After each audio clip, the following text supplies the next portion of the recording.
Test 4. You will hear a number of different recordings, and you will have to answer questions on what you hear. There will be time for you to read the instructions and questions, and you will have a chance to check your work. All the recordings will be played once only. The test is in 4 sections. At the end of the test, you will be given 10 minutes to transfer your answers to an answer sheet. Now turn to Section 1.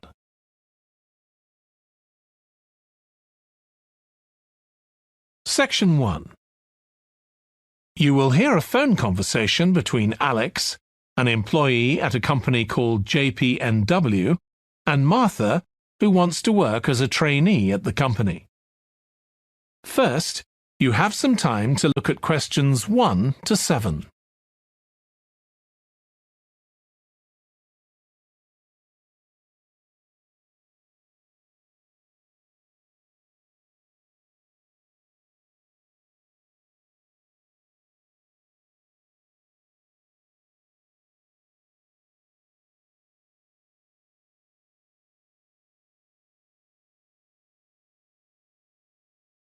Now we shall begin. You should answer the questions as you listen, because you will not hear the recording a second time. Listen carefully and answer questions 1 to 7.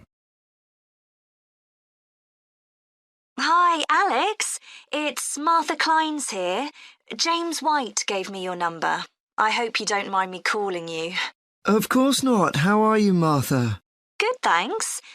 I'm ringing because I need a bit of advice.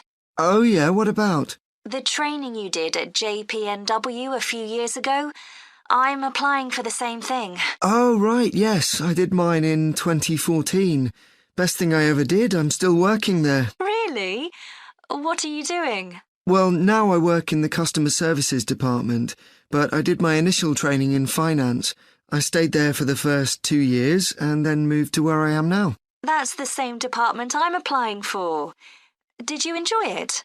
I was pretty nervous to begin with. I didn't do well in my exams at school, and I was really worried because I failed maths. But it didn't actually matter because I did lots of courses on the job. Did you get a diploma at the end of your trainee period? I'm hoping to do the one in business skills. Yes, that sounds good. I took the one on IT skills, but I wish I'd done that one instead. OK, that's good to know. What about the other trainees? How did you get on with them? There were about 20 of us who started at the same time, and we were all around the same age. I was 18, and there was only one person younger than me who was 17.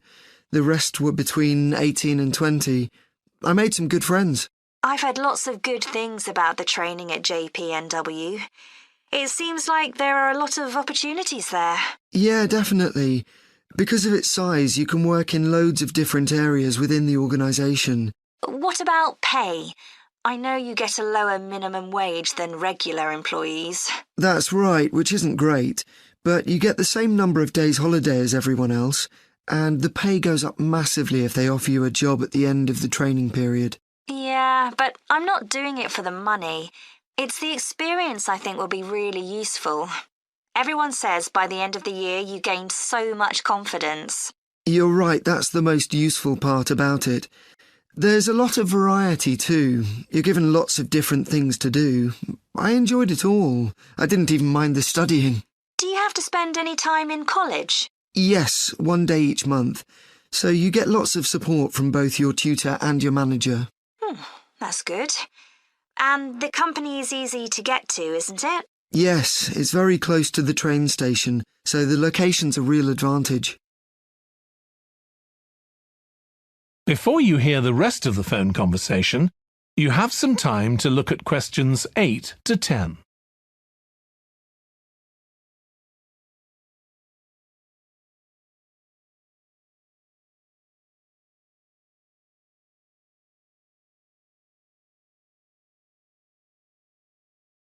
Now listen and answer questions 8 to 10.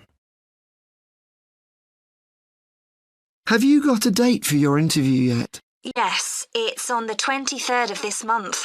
So long as you're well prepared, there's nothing to worry about. Everyone's very friendly. I am not sure what I should wear. What do you think? Nothing too casual, like jeans, for example. If you've got a nice jacket, wear that with a skirt or trousers. Okay, thanks. Any other tips? Well, I know it's really obvious, but arrive in plenty of time. They hate people who are late. So make sure you know exactly where you have to get to. And one other useful piece of advice my manager told me before I had the interview for this job is to smile, even if you feel terrified. It makes people respond better to you. I'll have to practice doing that in the mirror. Yeah, well, good luck. Let me know if you need any more information. Thanks very much. That is the end of section 1. You now have half a minute to check your answers.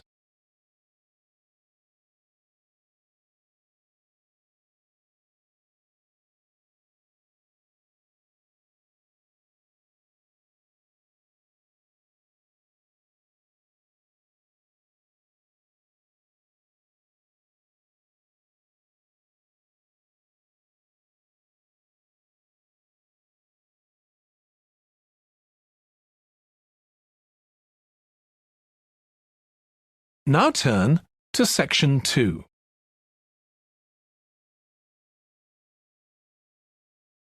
Section 2. You will hear a woman called Annie, who works at the Snow Centre in New Zealand, welcoming a group of visitors to the centre. First, you have some time to look at questions 11 to 16.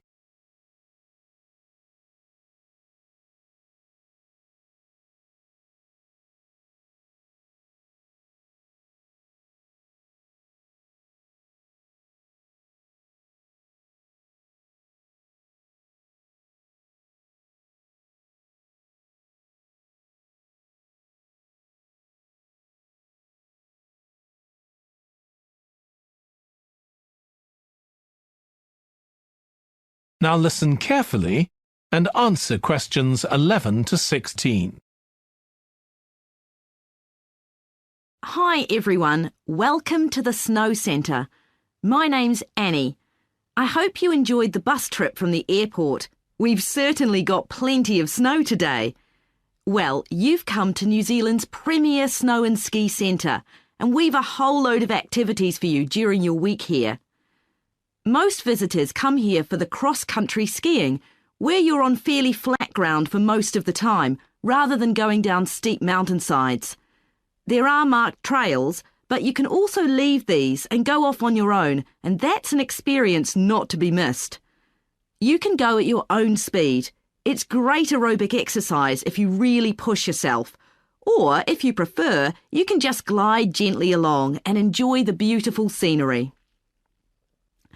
This afternoon, you'll be going on a dog sled trip. You may have seen our dogs on TV recently racing in the Winter Sled Festival. If you want, you can have your own team for the afternoon and learn how to drive them, following behind our leader on the trail.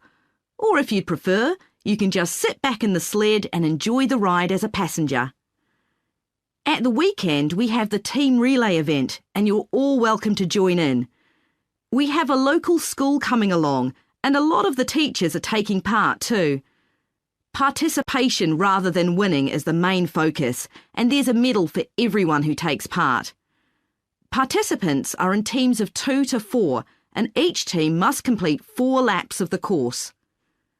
For your final expedition, you'll head off to Mount Frenna wearing a pair of special snowshoes which allow you to walk on top of the snow. This is an area where miners once searched for gold, though there are very few traces of their work left now.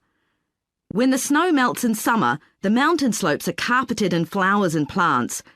It's a long ascent, though not too steep, and walkers generally take a couple of days to get to the summit and return. You'll spend the night in our hut halfway up the mountain. That's included in your package for the stay. It's got cooking facilities, firewood and water for drinking. For washing, we recommend you use melted snow, though, to conserve supplies. We can take your luggage up on our snowmobile for you for just $10 a person. The hut has cooking facilities, so you can make a hot meal in the evening and morning, but you need to take your own food. The weather on Mount Frenna can be very stormy. In that case, stay in the hut. Generally, the storms don't last long. Don't stress about getting back here to the centre in time to catch the airport bus. They'll probably not be running anyway. We do have an emergency locator beacon in the hut, but only use that if it's a real emergency, like if someone's ill or injured. Before you hear the rest of the talk, you have some time to look at questions 17 to 20.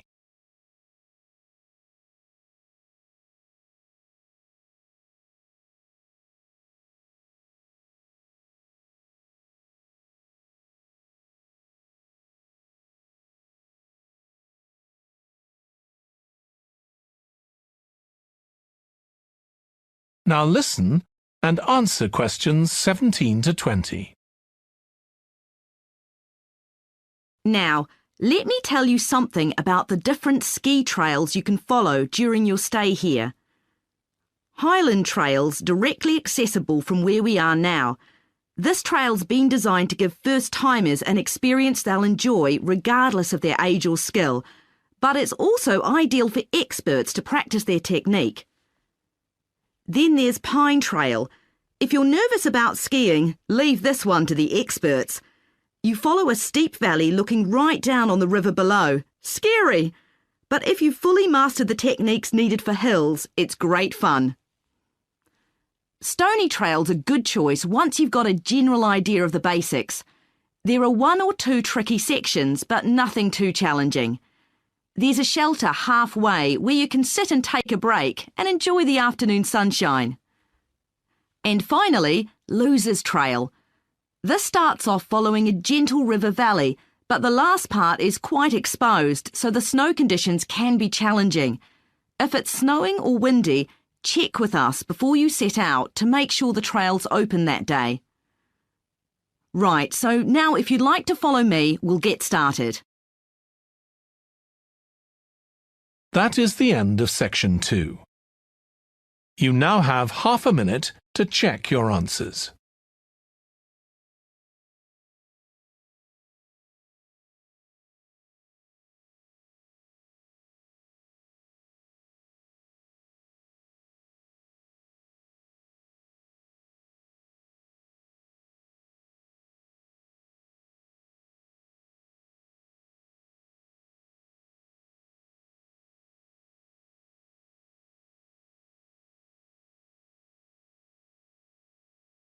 Now turn to section 3.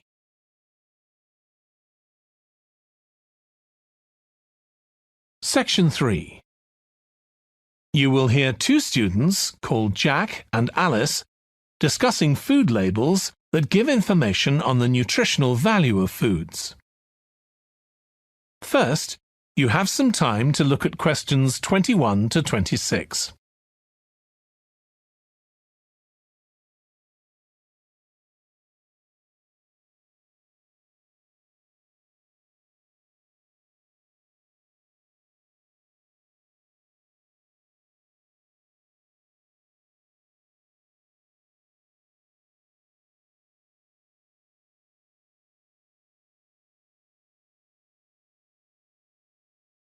Now listen carefully and answer questions 21 to 26.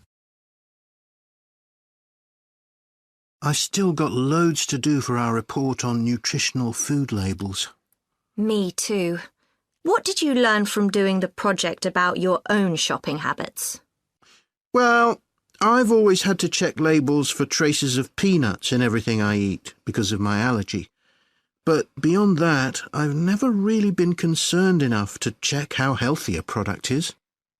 This project has actually taught me to read the labels much more carefully. I tended to believe claims on packaging, like low in fat. But I now realise that the healthy yoghurt I've bought for years is full of sugar, and that it's actually quite high in calories. Ready meals are the worst. Comparing the labels on supermarket pizzas was a real eye-opener. Did you have any idea how many calories they contain? I was amazed. Yes, because unless you read the label really carefully, you wouldn't know that the nutritional values given are for half a pizza. When most people eat the whole pizza. Not exactly transparent, is it? Not at all. But I expect it won't stop you from buying pizza. Probably not, no. I thought comparing the different labelling systems used by food manufacturers was interesting. I think the kind of labelling system used makes a big difference. Which one did you prefer?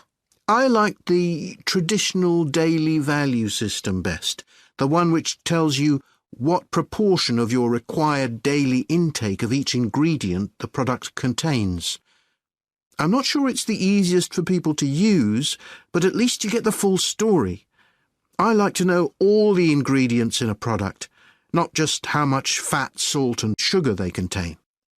But it's good supermarkets have been making an effort to provide reliable information for customers. Yes, there just needs to be more consistency between labelling systems used by different supermarkets, in terms of portion sizes, etc. The labels on the different brands of chicken flavour crisps were quite revealing too, weren't they? Yeah. I don't understand how they can get away with calling them chicken flavour when they only contain artificial additives. I know. I'd at least have expected them to contain a small percentage of real chicken. Absolutely. I think having nutritional food labelling has been a good idea, don't you?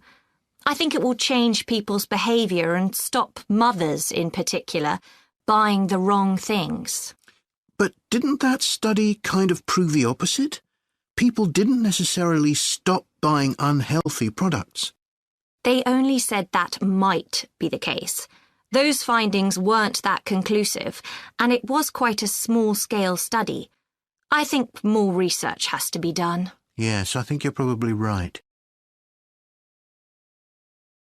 Before you hear the rest of the discussion, you have some time to look at questions 27 to 30.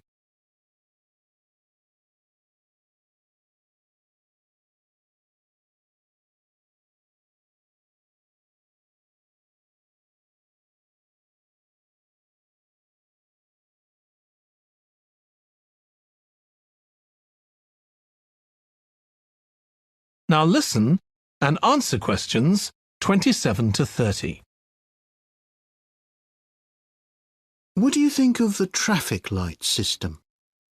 I think supermarkets like the idea of having a colour-coded system, red, orange or green, for levels of fat, sugar and salt in a product. But it's not been adopted universally, and not on all products. Why do you suppose that is? Pressure from the food manufacturers. Hardly surprising that some of them are opposed to flagging up how unhealthy their products are. I'd have thought it would have been compulsory. It seems ridiculous it isn't. I know. And what I couldn't get over is the fact that it was brought in without enough consultation. A lot of experts had deep reservations about it. That is a bit weird. I suppose there's an argument for doing the research now when consumers are familiar with this system. Yeah, maybe. The participants in the survey were quite positive about the traffic light system. But I don't think they targeted the right people. They should have focused on people with low literacy levels, because these labels are designed to be accessible to them. Yeah. But it's good to get feedback from all socio-economic groups, and there wasn't much variation in their responses. No. But if they hadn't interviewed participants face-to-face, they could have used a much bigger sample size. I wonder why they chose that method. Dunno. How were they selected? Did they volunteer or were they approached? I think they volunteered. The thing that wasn't stated was how often they bought packaged food. All we know is how frequently they used the supermarket. That is the end of section 3. You now have half a minute to check your answers.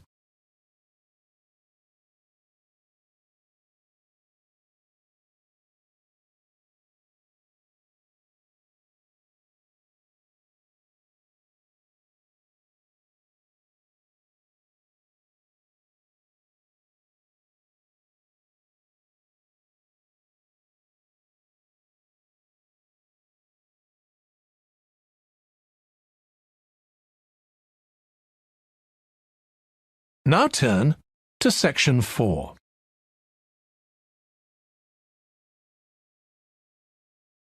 Section 4. You will hear part of a presentation by a history student about the history of coffee. First, you have some time to look at questions 31 to 40.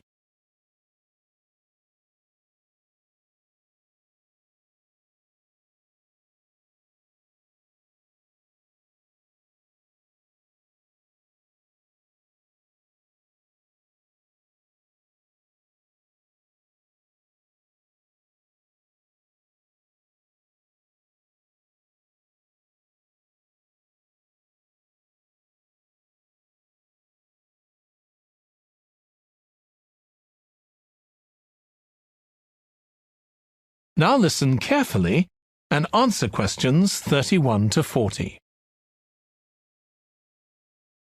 In my presentation, I'm going to talk about coffee and its importance both in economic and social terms. We think it was first drunk in the Arab world, but there's hardly any documentary evidence of it before the 1500s, although of course that doesn't mean that people didn't know about it before then. However, there is evidence that coffee was originally gathered from bushes growing wild in Ethiopia, in the northeast of Africa. In the early 16th century, it was being bought by traders, and gradually its use as a drink spread throughout the Middle East. It's also known that in 1522, in the Turkish city of Constantinople, which was the centre of the Ottoman Empire, the court physician approved its use as a medicine. By the mid-1500s, coffee bushes were being cultivated in the Yemen, and for the next 100 years, this region produced most of the coffee drunk in Africa and the Arab world. What's particularly interesting about coffee is its effect on social life. It was rarely drunk at home, but instead, people went to coffee houses to drink it. These people, usually men, would meet to drink coffee and chat about issues of the day. But at the time, this chance to share ideas and opinions was seen as something that was potentially dangerous. And in 1623, the ruler of Constantinople demanded the destruction of all the coffee houses in the city, although after his death, many new ones opened, and coffee consumption continued. In the 17th century, coffee drinking spread to Europe, and here too, coffee shops became places where ordinary people, nearly always men, could meet to exchange ideas. Because of this, some people said that these places performed a similar function to universities. The opportunity they provided for people to meet together outside their own homes, and to discuss the topics of the day, had an enormous impact on social life, and many social movements and political developments had their origins in coffeehouse discussions.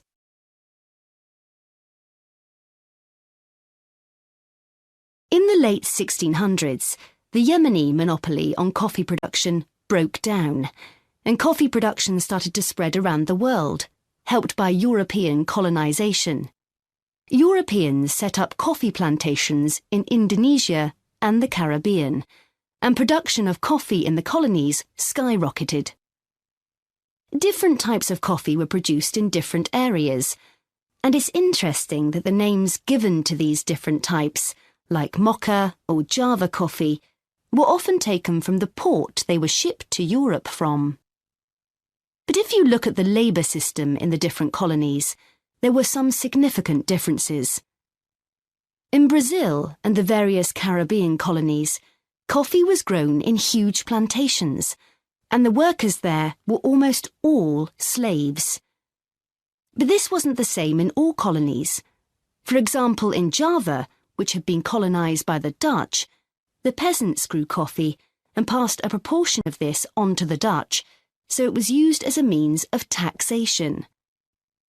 But whatever system was used, under the European powers of the 18th century, coffee production was very closely linked to colonisation. Coffee was grown in ever-increasing quantities to satisfy the growing demand from Europe, and it became nearly as important as sugar production, which was grown under very similar conditions. However, coffee prices were not yet low enough for people to drink it regularly at home, so most coffee consumption still took place in public coffee houses, and it still remained something of a luxury item. In Britain, however, a new drink was introduced from China and started to become popular, gradually taking over from coffee, although at first it was so expensive that only the upper classes could afford it. This was tea, and by the late 1700s it was being widely drunk.